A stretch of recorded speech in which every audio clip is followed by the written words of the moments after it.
अखिल भूमंडलीय सर्व शिरोमणि मुनि समाज के संस्थापक आदि मुनीश्वर योगेश्वर सदगुरुदेव श्री मुनि महाराज की जय।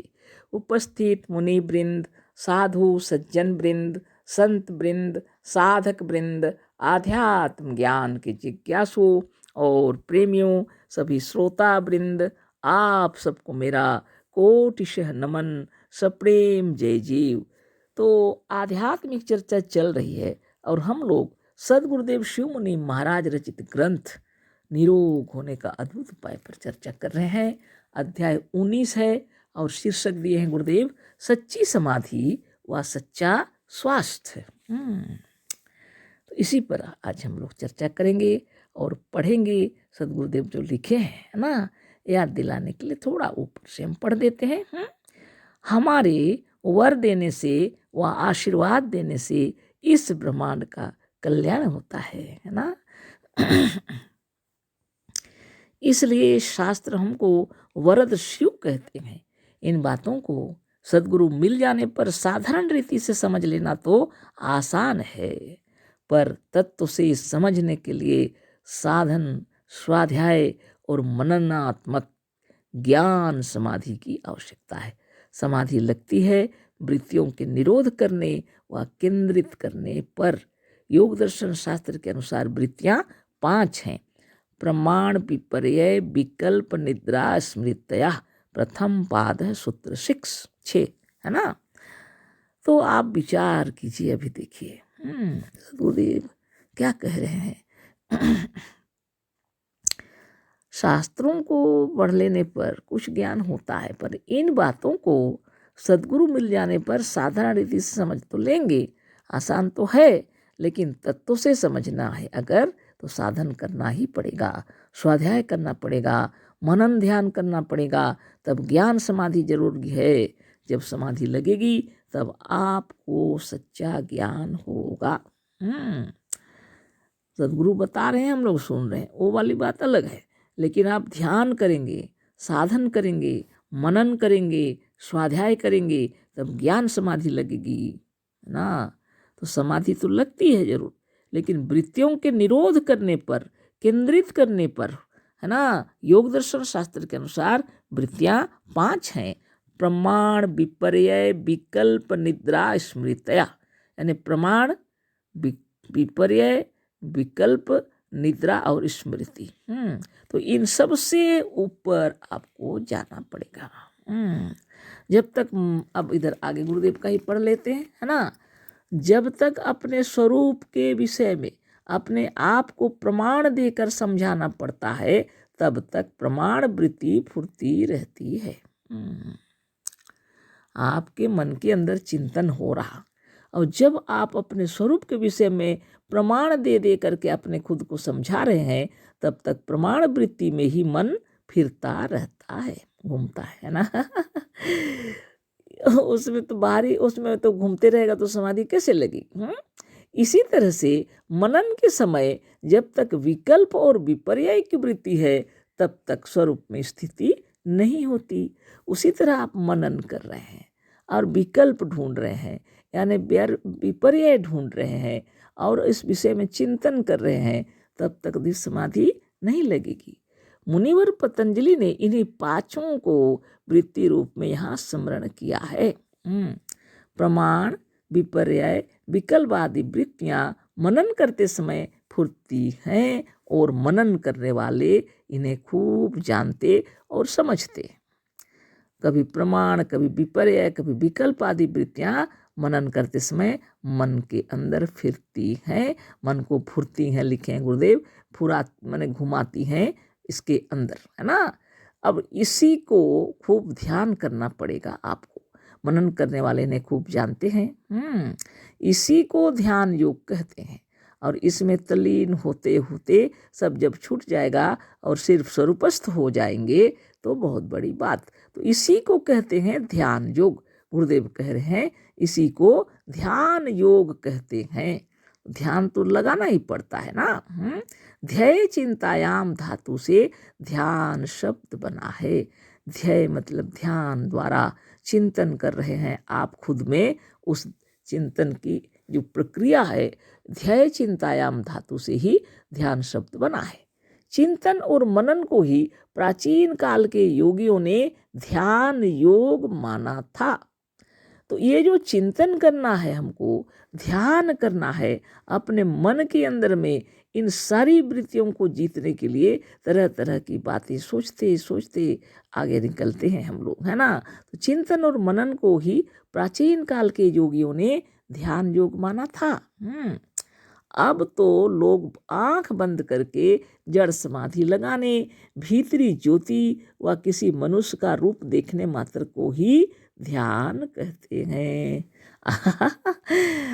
समय बदल गया, समझदारी दूर हो गई और हम लोग नहीं समझ पाए। आजकल लोग क्या करने लगे हैं, ध्यान का मतलब आंख बंद करके जड़ समाधि लगाने की कोशिश करते हैं। मतलब कोई चिंतन ही ना हो, चिंतन ही ना हो, हाँ तो जड़ समाधि लगेगी।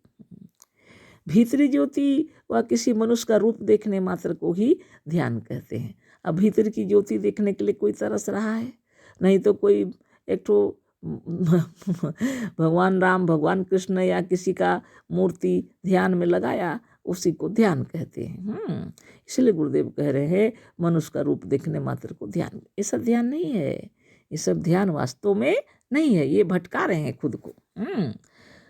हम स्वरूप से चेतन हैं, सतगुरु कह रहे हैं हम अपने स्वरूप से ही चेतन हैं, है ना। चेतन की महिमा होनी ही चाहिए, है ना। नहीं, चेतन अलग तत्व होता है, चेतन की महिमा होनी चाहिए। अब बताइए हम लोग स्वरूप से क्या हैं, चेतन हैं। अतः जड़ समाधि लगाने वाला स्वरूप को ना प्राप्त होकर अंधता मिश्र नाम के नरक में प्राप्त होकर कल्प भर तक जड़ होकर पड़ा रहता है। कितनी भयानक बात है। सोचिए, विचार कीजिए। सदगुरुदेव कह रहे हैं चेतन है हम लोग स्वरूप से, और स्वरूप को छोड़ करके अब समाधि लगा रहे हैं, चिंतन रहित होने की कोशिश कर रहे हैं। तो ये तो बेकार की बातें हैं, क्योंकि आप जड़ की ओर जा रहे हैं। और एक ऐसी स्थिति जब कभी होगी और अगर शरीर छूट भी जाए तो कहाँ जाएंगे, एक अंधता मिश्र नामक नरक में आप जड़ समाधि के कारण पहुंच जाएंगे। बताइए आपको क्या चाहिए, हाँ। और क्या होगा, एक कल्प तक भी वहाँ आप उसी स्थिति में पड़े रहेंगे, जड़ की स्थिति में। अब फिर क्या होगा, फिर दूसरे कल्प में महाअज्ञानी होकर जन्म लेता है। तो यह व्यक्ति फिर एक कल्प के बाद जब दूसरा कल्प आता है तब महाअज्ञानी होकर के, महामूर्ख होकर के जन्म लेता है। बताइए, तो कौन सी समाधि लगाएंगे आप? जड़ समाधि लगाएंगे ना चेतन समाधि लगाएंगे? अगर जड़ समाधि लगाएंगे तो चिंतन रहित होने की कोशिश करते हैं, ये अज्ञान है। कहीं नहीं लिखा हुआ ऐसा। एक आत्मा को छोड़कर किसी दूसरे का ध्यान नहीं करना चाहिए, ये लिखा हुआ है। तो आप अपने आत्मा का ध्यान करेंगे, किसी दूसरे का क्यों करेंगे? तो सदगुरुदेव इतना सुंदर मंत्र लिखे हैं, इसमें सिर्फ अपनी आत्मा का ही ध्यान करना है। इसको छोड़ करके और क्या ध्यान करना है? आपको ध्यान में मगन हो जाना चाहिए। अपने आप को जान लेने पर हृदय में शांति होगी और स्थिर हो जाएगा चित्त, है ना। जब आपको पक्का ज्ञान हो जाएगा कि आप ब्रह्म है ना ना उसके लिए किसी प्रमाण की आवश्यकता पड़ेगी, ना किसी विपर्यय की आवश्यकता पड़ेगी, ना विकल्प की आवश्यकता पड़ेगी, ना निद्रा होकर के स्वप्न देखने वाली बात होगी, ना स्मृति। ये सब से दूर होकर के आप अपने में तलीन हो जाएंगे, है ना।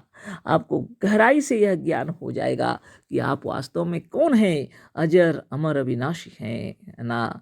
तत्व से यह बात आपके अंदर में प्रवेश कर जाए अपने हृदय में, तो आपको क्या आनंद लगेगा। सारा विश्व, सारा जगत आपका बनाया हुआ है, आप ही का पसारा हुआ है। सोच करके हृदय आनंद विभोर हो जाएगा, है ना। और समाधिस्थ हो जाएंगे खुद में। आपको मालूम हो जाएगा खुद में कि आप ब्रह्म हैं, साक्षात ईश्वर है ना।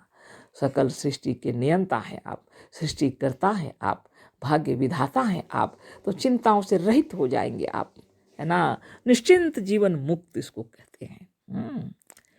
हम हैं अमर निरोग हैं, हम सर्वशक्तिमान कीर्तिमान है। बाप रे बाप, अगर आप इसमें तल्लीन हो गए तो आपको मालूम हो जाएगा समाधि का सच्चा स्वरूप, है ना। आप जड़ समाधि लगाने की कभी कोशिश मत कीजिए, नहीं तो अंधता मित्र, एक अंधता मिश्र लिखे हैं गुरुदेव, उस नरक में चले जाएंगे, एक कल्प तक पड़े रहेंगे बेहोशी की अवस्था में, और दूसरे कल्प में जब जन्म लेंगे तो पूरा महाअज्ञानी होकर। बताइए। और जब आप ज्ञान समाधि लगाएंगे तो हमेशा ज्ञान बना रहेगा, उत्तरोत्तर वृद्धि होती रहेगी, आप ज्ञान युक्त रहेंगे, आपको कोई चिंता नहीं है। अपनी इच्छा से आप जब तक चाहे स्वरूप में रहें, अपना सूक्ष्म लोक में रहें, और जब इच्छा हो तो स्थूल लोक में आए, आपकी मर्जी, है ना। इसमें कोई भी रोक टोक नहीं है। इस बात को अच्छा से समझ लीजिए। उस अंधता मिश्र नरक में जाने से तो अच्छा है कि समाधि ही न लगे और अज्ञात शक्ति से जन्म मृत्यु में ही आप फंसे रहिए, तो भी अच्छा है। लेकिन उस तरह के उस अंधता मिश्र नामक नरक में जाना अच्छी बात नहीं है। एक कल्प तक जड़ होके पड़े रहेंगे, फिर जब जन्म लेंगे तो फिर एकदम महाअज्ञानी होकर के।